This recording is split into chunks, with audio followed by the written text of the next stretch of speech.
follow the manhunt for the alleged I-75 shooter, Joseph Couch, as the search enters its sixth day. We are live in London this morning, where Governor Beshear is visiting with local law enforcement, already speaking to them. We owe a debt of gratitude to the healthcare heroes, both in those ambulances and ultimately at the hospitals that provided life-saving care. We're grateful to local law enforcement who responded so quickly, ensuring that this situation did not get worse and immediately opened an investigation that continues.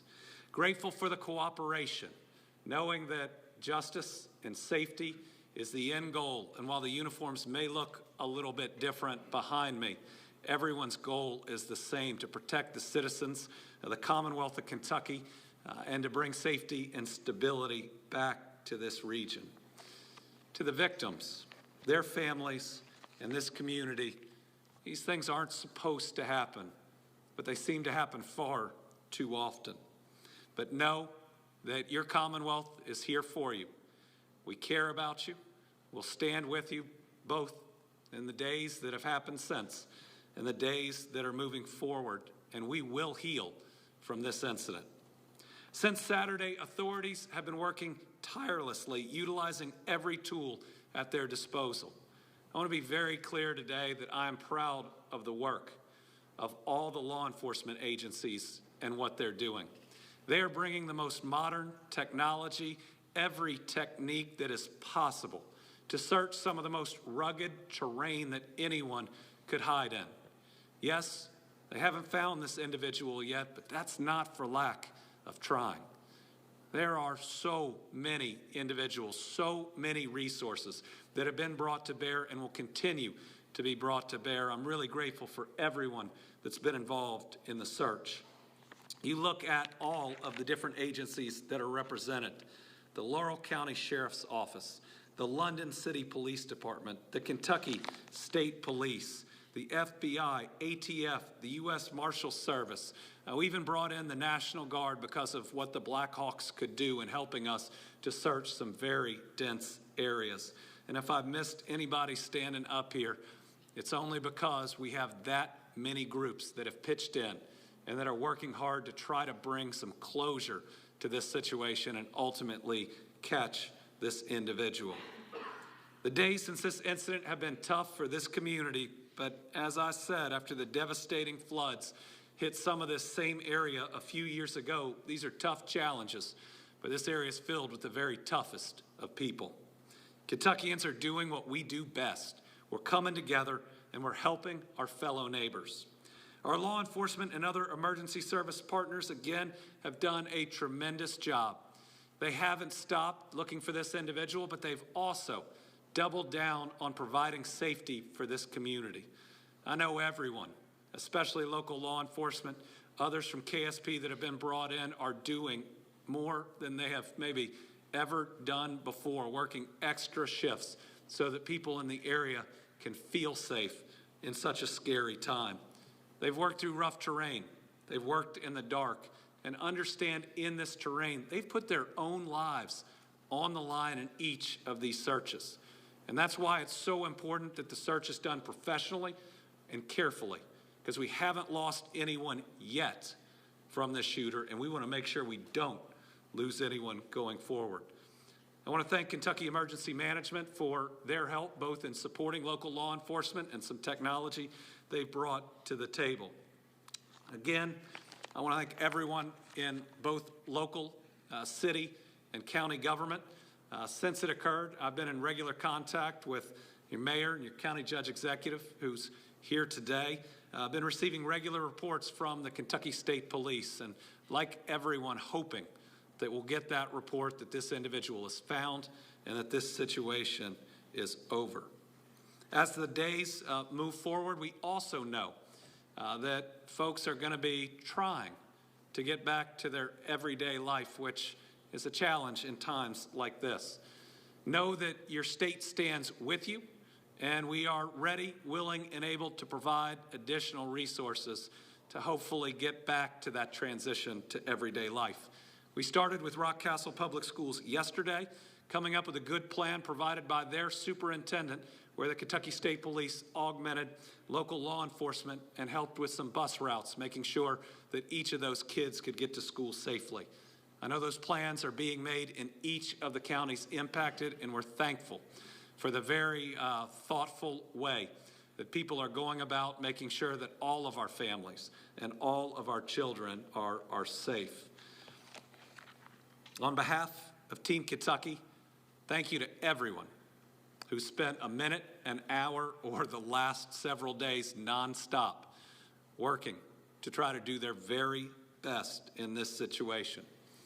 Now, I know there's also a lot of people out there that this is just another incident in this world, and they say, how can I help? What can I do with all this going on around me? The first thing you can do is to give blood. Now, when this incident occurred and those 5 people needed help, when they were rushed to emergency rooms, most likely all of them needed blood. And folks, we have a national blood shortage going on right now.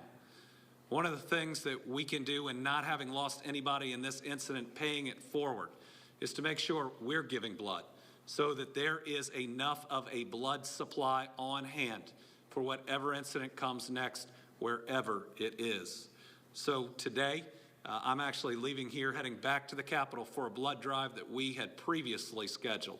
I'm giving myself, Brittany is giving, and we're going to encourage all Kentuckians out there, regardless of where your local Red Cross or blood center is. This is one small thing that you can do every so many days to help make sure that if one of these incidents occurs, that we have the resources to take care of people that are injured the best way that we can. Now I'm going to turn it over to KSP Commissioner Burnett to provide a recap of their search efforts. Commissioner. Thank you, Governor. Good morning. I'm Colonel Philip Burnett with Kentucky State Police. Today marks day 6 of this event. Last night made the 5th night that we were incorporating operations for the search of Mr. Couch. What I can tell you is we have no significant updates at this time, but we are following up on some leads. We've started to have a few more tips come in, and we're still expanding upon the search area there in the Daniel Boone National Forest. We're still utilizing nighttime aircraft operations with thermal imaging. We're still using canines. We have cadaver canines. We have bloodhounds that we've brought in. The FBI has brought in a bloodhound team from Illinois. We are using surveillance. We're using intelligence. We're using ATVs. We're using moving patrols. We're using every single possible entity that we can to bring this to a successful conclusion for his capture.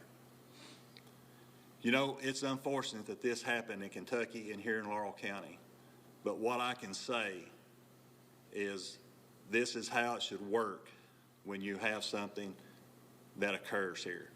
With the federal partnership that we've had with the FBI, they've been boots on the ground, the ATF, the Sheriff's Department, the U.S. Marshal Service, Kentucky Emergency Management. I won't go through all those the governor's already hit.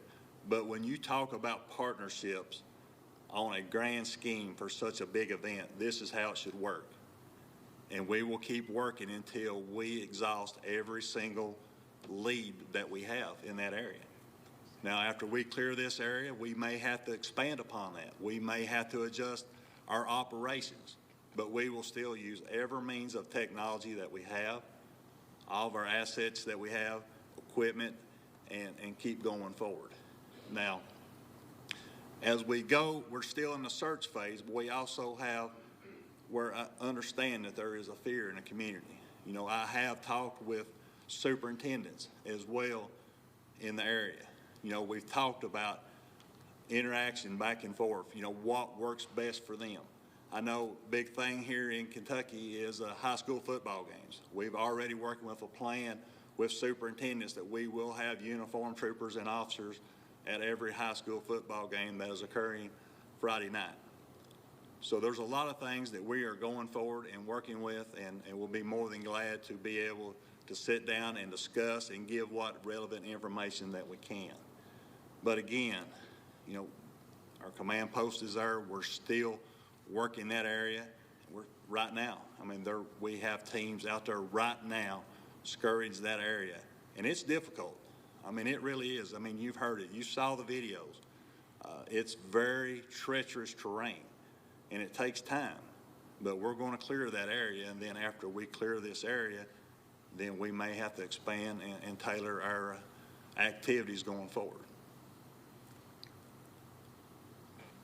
But again, as right now, no significant updates, but that's all I have right now. Thank you. Thank you. I also want to thank our county and Commonwealth attorney who are here today. I know they stand ready to prosecute this individual to the fullest extent of the law to make sure we set an example that we don't tolerate this type of violence in this part of Kentucky or in any part of Kentucky. We'll open it up to a few questions. Governor Beshear, can you just talk about the timeline on when this gun was purchased and when the shooting happened? I mean, it's a turnaround of just a few hours. Well, the information I've received is that it was in the same day. That's obviously very concerning to me. And this was an individual who appears to have been he focused on causing harm to other human beings. I don't yet have the evidence in front of me of what fully led him to this point, but there's no excuse. Now, when you put a plan in place to take the lives of our fellow human beings and try to take as many of them as possible, you can and should be prosecuted to the fullest extent of the law. We've got to, again, we got to do a couple things. We got to set an example that you will be brought to justice here, but we also have to make sure that people don't see notoriety or celebrity in these types of things. You know, it worries me in some of what we see in our society right now that those that end up in a bad place try to create a situation that puts these law enforcement officers in harm's way. And so in all the messages that are out there, including through the media, we hope it's presented in a way that shows people that there is no notoriety. There is no celebrity in committing an act like this. There's just evil. Governor Beshear, I spoke to some parents yesterday at Rockcastle County Schools. Some were saying that the school is the safest place for the children to be. The others were kind of talking about that lockdown situation and how they fear with police and KSP on site looking over the schools that it may be taking some away from the search. Do you have any comment on that? Yeah, first, to all the parents that are out there, I have 2 high school students. They've had threats on their school. This is scary, and I get it. And people should have the grace and the space to make a decision with what they do for their kids on these days. What I can say is the Rockcastle plan was put together very carefully. It was successful yesterday. All of those students were safe, both on the bus routes and in school. We augmented what was needed there with members of the Kentucky State Police that are not involved in the search. We will not pull resources away from the search for those other activities. We just want to make sure that people are ready to try to get back to their day-to-day lives, that there's that extra presence where people can just feel a little bit better. Those could be my kids. And I'd want that extra uniform that's out there. I'd want to know that our Commonwealth cares about them and is showing up for them, and it's going to make sure they're safe. Governor Beshear, can you talk about the possibility of adding the Kentucky National Guard as the boots on the ground, extra resources for the search? Right now, what was requested is some aerial assistance. The Blackhawks have proven very helpful, especially how dense it is. Right now, we don't have an extra request, but that's something we would certainly look at. And again, this isn't the type of search where you can just put a whole bunch of people out there at once, because this is an individual that we believe is still armed. Would be very difficult to spot. And again, we want to make sure that we don't lose anybody throughout this. So this is a law enforcement operation. I'm relying on the folks behind us, and they are the experts in it. They have my full confidence, and I know any extra resource they need, they're not shy about asking. Governor Beshear, so we just heard that the search area is still being expanded. Any indication that Joseph Couch is still in the area, or that he may have left? I think that's what the search is all about. I think the search has two pieces that go on. One is the direct on-the-ground search, and the other is tips that come in that are investigated. The idea is if he would have left the area, then you get a tip at some point that you can corroborate. But law enforcement behind me are working both of those angles. They're not taking anything for granted. They are working day and night in the area because if he's still here, they want to find him. They're also doing all the extra legwork to make sure that if any tip comes in that would suggest that he's left the area, that they find him through that too. Governor, when you hear about these tips... Governor Andy Beshear live in Laurel County, thanking local law enforcement there for their efforts in trying to find the suspected I-75 shooter, Joseph Couch. Their efforts continue to expand in the area in the Daniel Boone National Forest, getting tips, checking them out. The law enforcement there recapping still believe that Couch is in that area, and the reason that they haven't found him is not for a lack of trying. Everyone working super hard, as well as the governor offering condolences to the victims and support. Yes, and one big point of emphasis the governor's making to donate blood to, given this sheer amount of blood that was lost during those victims. He said that he'll be going back to Frankfort later today to donate blood himself in an already pre-planned blood drive before this whole incident happened. And one other point of note from KSP, they said they will have some uniformed troopers at various high school football games. We mentioned a little bit earlier in the show that some schools have already canceled their games this week. So be on the lookout for that. And most importantly, be safe in that area. Couch still known to be armed and dangerous, considered to be armed and dangerous. We'll have more on the manhunt for Joseph Couch throughout the morning, as well as a recap of what Governor Andy Beshear this morning in our evening newscasts. We'll be right back after the break.